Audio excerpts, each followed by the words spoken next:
तर नमस्कार मित्रांनो, मी सौरभ बिरारी आणि माझ्या एका नवीन व्हिडिओमध्ये मी तुमचं स्वागत करतो। तर मित्रांनो, आता आपला कंबोडियामधला तिसरा दिवस आहे आणि आज आपला मस्त शेवटचा दिवस असणार आहे। आज मी तुम्हाला घेऊन जाणार आहे इकडच्या एका फ्लोटिंग विलेजला। तर आता हॉटेलपासून आम्ही निघालेलो आहे, तर मी टूर बुक केलेली आहे। तर तुम्ही भरपूर ऑनलाईन ॲप्सवरनं टूर वगैरे बुक करू शकता। तर फ्लोटिंग विलेजची टूर बुक केलेली आहे आणि आता आम्ही एक हॉटेलपासून एक 30-40 किलोमीटर पुढे आलेलो आहे। तर अशा छोट्या छोट्या बस आहे इकडे सर्व आणि इकडे एक तिकीट काउंटर आहे बोटचं, तो टूर गाईडच तिकीट घ्यायला गेलेला आहे। तर इकडे 10-15 मिनिटं हॉल्ट होता। ते बघा सगळ्या अशा बस तुम्हाला बघायला मिळतील। तर आता जो चालू आहे तो पीक सीझन आहे इथला, त्याच्यामुळे भरपूर गर्दी, कारण इकडे दोनच सीझन असतात, एक तर पावसाळा असतो नाही तर मग ड्राय सीझन असतो। त्याच्यात पण गरम होतं, पण आता बरं आहे, टेम्परेचर वगैरे चांगलं आहे, 29-30 डिग्री आहे आणि ऊन पण नाही जास्त, त्याच्यामुळे गरम पण होत नाही, पण ओव्हरऑल एकदम मस्त आहे। तर आता इकडून आम्ही जाणार आहे फ्लोटिंग विलेजला, तिथं बोटमधनं जाऊ आम्ही आणि बोटमधनं पूर्ण ते सगळं बघायला मिळेल। त्याच्यानंतर मँग्रोव्हच्या जंगलांमध्ये पण ते घेऊन जाणार आहे। अशा भरपूर ॲक्टिव्हिटी, तर व्हिडिओ तुम्ही आता पूर्णपणे बघत राहा, मजा येईल तुम्हाला। बाकी इकडं आता थांबलेले आहे थोड्या वेळ सगळे। गणेश भाऊ जेवण करतोय, कारण इकडे जेवायला काही मिळत नाही, आम्ही तिकडूनच पार्सल घेऊन आलो होतो। बाकी मग तुम्हाला असेच लेस वगैरे भेटतील इकडच्या दुकानात कसे, सुपर मार्केट आहे इकडचे, चिप्स वगैरे भेटतील सगळे।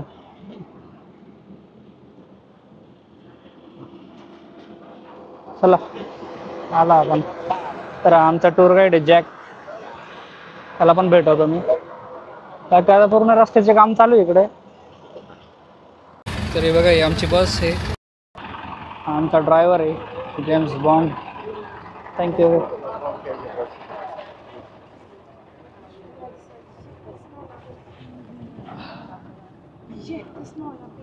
बसलो आता मस्त बसमध्ये। तर इकडून परत जे बोटचा पॉईंट आहे तिकडे घेऊन जातील डायरेक्ट। आता मोठा लेक आहे इथे, त्या लेकवरती घेऊन जाणार आहे। For people, so you could see the rice is color difference like brown, yellow, and green. So the green is still young, and yellow will become brown, and then harvest it and harvest. Yeah. Normally for the rice, have only one rice that's very long term to harvest, 5 months and a half. Just it. But normal rice only 3 months and a half we could harvest. Yeah. And before we harvest by. तर हे बघा इकडे सर्व boats आहे, बोटवरनं आता आपण जाणार आहे पुढे।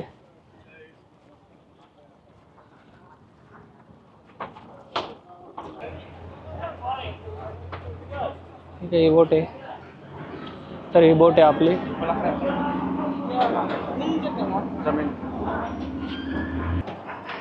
तर हे आपण आलेलो आहे आता बोटच्या रूफवरती, पाठीमागे चल। तर मस्त बोटमध्ये बसलेलो आहे आता बोटने गेलं तुम्हाला पूर्ण दाखवतो मी। तर इथून आता एका विलेजमध्ये घेऊन जाणार आहे, जिकडे लोक राहतात, पूर्ण जे रिव्हर साईड विलेज आहे, पूर्ण फ्लोटिंग विलेज म्हणतात त्याला। तर त्याच्यामध्ये राहतात, त्यांनी भरपूर हिस्ट्री सांगितली इकडची। पहिलेचे लोक हाऊसबोटमध्येच राहायचे, पण मग त्यांना मेडिकल सुविधा भेटायच्या नाही, त्याच्यानंतर तिथले मुलं वगैरे शिकायचे नाही, त्याच्यामुळे मग त्यांनी गव्हर्नमेंटने यांना फ्रीमध्ये लँड दिली आणि मग त्यांना पूर्ण लँडवरती शिफ्ट केलं।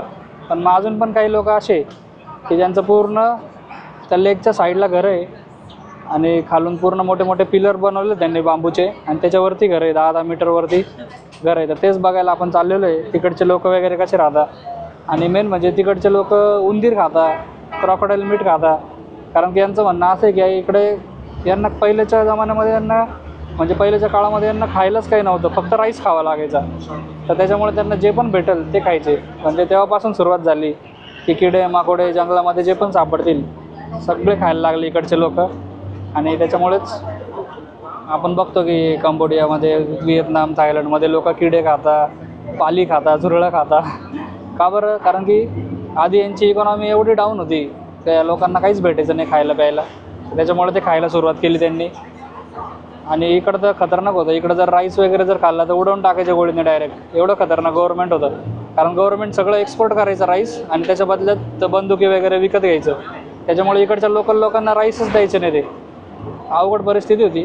टूर गाईडनी सगळं समजावलं आम्हाला, त्याच्यामुळे मग हे सगळे किडे माकोडे सगळे खायला लागले।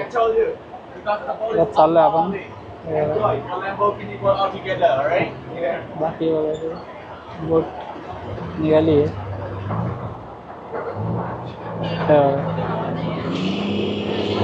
Jet family, everybody may have one picture.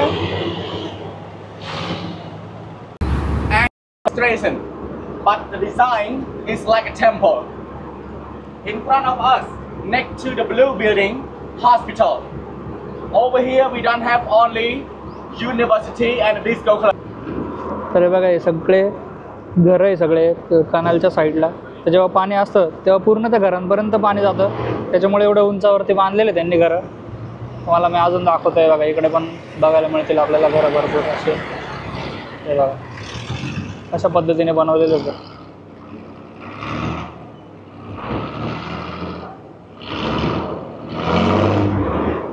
जबरदस्त सगळे घरं तुम्हाला असे बघायला मिळतील. पाणी येतं तेव्हा पाणी तर पूर्ण वरपर्यंत जातं.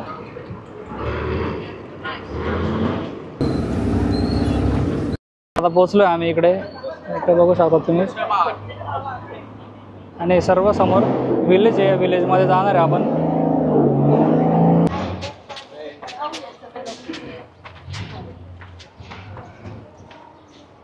इकडचे लहान लहान मुलं बघा कसे. Hello.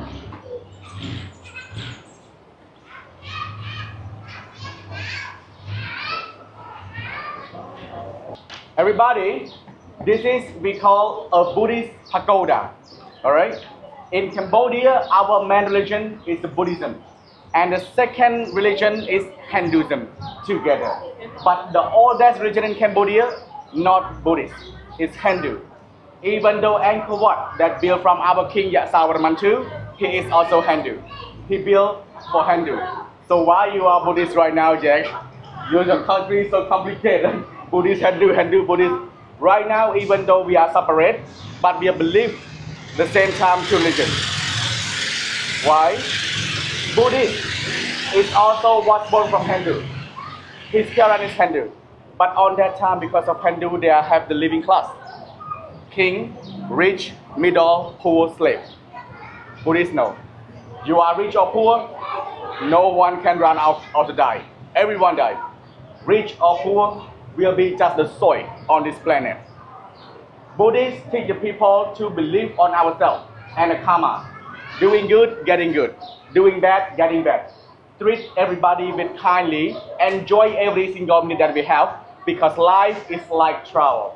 Start and finish. Buddhists always smile. Buddhists is never mind. Buddhists also teach the people not to be mind to religion. You are Buddhist, you are Christian, you are Catholic, you are Muslim, Buddhist, Hindu, whatever.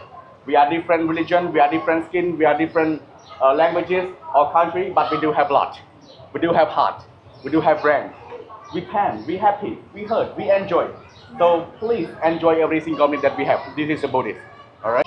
And the world. The painting that they paint is talking about our history and also the story of our, religion. That the Buddhist is from the Hindu. You also can see the Cambodian alphabet on over there as well, including the price tag. That is the name of the sponsor. तर आता विलेजमध्ये चाललेलो आहे आपण. हे त्यांचं मंदिर आहे इथलं. आणि नंतर हे बघा लहान मुलांना बघा किती आनंद होतो आल्यानंतर.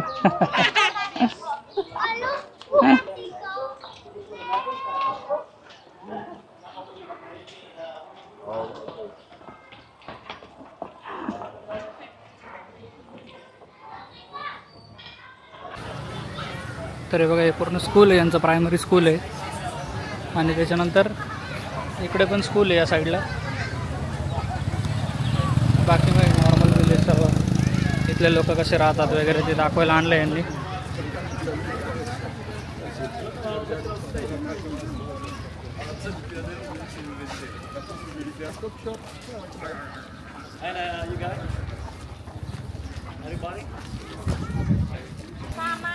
हे बघा barbecue.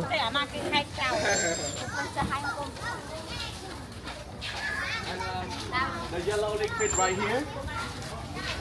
This is not a whiskey, okay? Gasoline. This is a gasoline. Yeah, gasoline. इकडे काही कार्यक्रम वगैरे असला, लग्न वगैरे असला तर अशा पद्धतीने बनवतात ते. बाकी गाडी बघा इकडची कशी.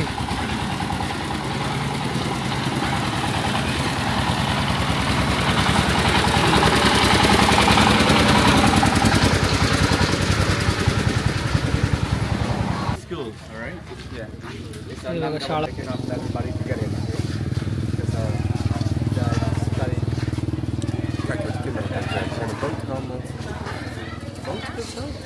हे बघा हे छोटंसं मंदिर आहे, इकडे सगळे पूजा वगैरे करायला येतात. बाकी मग इकडे घर आहे आणि आता इकडून मँग्रोव्सची टूर आहे तिकडे घेऊन चाललेलं आता. तर आता परत बोटने जायचं वरती. तर हे बघा आता नेक्स्ट लोकेशनला आलेलो आहे आपण. तर इकडे तर सगळ्या छोट्या छोट्या बोट्स आपण करू शकतो आणि हे सगळे मँग्रोव्सचे जंगल आहे. तर या जंगलामध्ये मस्त फिरून आणतात ते आपल्याला. तर बघा सगळ्या छोट्या छोट्या बोट्स आहे. आपण पण मस्त एक बोट करू आणि जाऊ आता. तर आता बोटचं तिकीट घेतलेलं आहे आम्ही. $11 एक बोट आहे 2 जणांची. हे बघा तर चाललो आता मध्ये. तर हे बघा आम्ही बसलो आता बोटमध्ये आणि बोट चाललेली आहे. मावशी बोट चालवत आहे मस्त. हे पूर्ण मँग्रोव्सचं जंगल आहे आणि याच्यामध्ये तरी बोटची ॲक्टिव्हिटी याच्यामुळे चालू केलेली आहे यांनी. तर इथल्या ज्या लेडीज आहे त्यांना पण काहीतरी काम वगैरे मिळालं पाहिजे, त्याच्यामुळे त्यांनी बोटची ॲक्टिव्हिटी चालू केली आहे. आणि इकडं तर तुम्ही बघाल सगळ्या लेडीजच फक्त बोट चालवतात. तर ते त्यांना पण एक टुरिझममुळे एक त्यांना पण मदत होते आणि एक एक्सपिरियन्स पण होतो मस्त मँग्रोव्सच्या जंगलांमध्ये बोट चालवायचा. खतरनाक डायरेक्ट भीती वाटते, असं वाटतं खाली पडेल बोट, पूर्ण हलते बोट.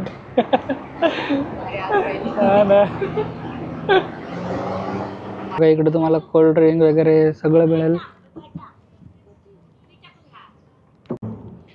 तर तुम्हाला इथे बोटवरती खायला वगैरे पण भेटेल थोडंफार. नारळ पाणी वगैरे तर घेतले. नारळ पाणी $2 आहे. एक पूर्ण कंबोडियामध्ये सगळं डॉलरमध्येच चालतं, त्याच्यामुळे डॉलर पण घेऊन आले तरी टेन्शन नाही. मस्त नारळ पाणी पितो आहे आणि बाकी व्ह्यू तर मस्तच आहे. मजा येते असे काही वेगळे एक्सपिरियन्स करायला पण मजा येते. लाईफमध्ये केले पाहिजे असे पण एक्सपिरियन्स. तर जाऊयात पुढे. आता डायरेक्ट मीटिंग पॉईंटलाच सोडतील पुढे. आमची बोट डायरेक्ट पुढे येणार आहे आता सनसेटसाठी. पुढे जाऊन थांबेल बोट. तबलेसा. तर हे बघा हा पूर्ण मोठा लेक आहे. एशियामधला सगळ्यात मोठा लेक आहे तबलेसा म्हणून. तर ह्या लेकवर आपण आलेलो आहे आणि आता इकडून परत आपली बोट तिकडे पार्क आहे, तिकडे जाणार आहे. मगरसुद्धा खाता. तर डायरेक्ट सगळं मगर ठेवलेलं आहे इथं. हे जे वरचे स्किन वगैरे सगळं ओरिजिनल आहे. हे बघा स्कल आहे, क्रोकोडाईलचं स्कल आहे. नंतर इकडं क्रोकोडाईलचं मीठ पण ठेवलेलं आहे. हे बघा हे क्रोकोडाईलचं मीठ आहे. खतरनाक आहे एकदम. तर आता हे वरती आपण आलेलो आहे मस्त सनसेट बघण्यासाठी. सनसेट दिसतो की नाही आता माहीत नाही, कारण की सगळे ढग आहे समोर. कळेल आता. तर मित्रांनो अशा पद्धतीने पूर्ण आपली आज डे टूर संपलेली आहे आणि आता संध्याकाळचे 6 वाजले. सनसेट पण झालेलं आहे ऑलमोस्ट. तर आता इकडून आम्ही आता परत जाऊ हॉटेलला. तर बोटवरून पहिले आता पिकअप पॉईंटला जाऊ, तिथून परत गाडीने परत 1 तास हॉटेलला. म्हणजे भरपूर वेळ लागेल, 7-7:30 वाजतील. तर तुम्हाला आजचा व्हिडिओ कसा वाटला मला कमेंट बॉक्समध्ये नक्की कळवा. आता आपण भेटूया आपल्या पुढच्या व्हिडिओमध्ये. तोपर्यंत धन्यवाद.